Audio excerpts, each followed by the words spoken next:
Julia, what else do we know about this IPO?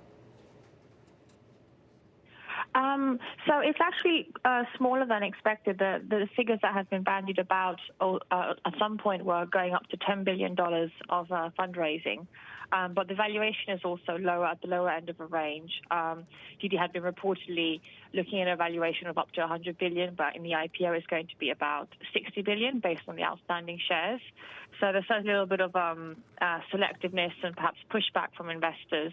It's still one of the biggest initial public offerings of the last decade for sure, but it's a little bit smaller than expected. They're probably selling less just because the valuation's a little bit lower than they had been reportedly aiming for.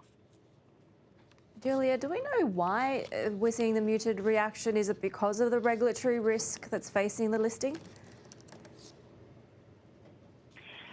It could be the regulatory risk. It was also quite a rich valuation. Obviously, most Chinese tech companies have the cloud of the regulatory onslaught that they're facing there. Reuters had reported last week that there was that China had started a probe, an antitrust probe into its business practices.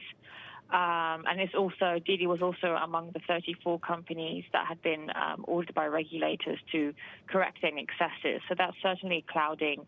It's certainly one of the risks that is clouding the IPO that might be sort of causing investors to be a little bit cautious, given what has happened with some other companies.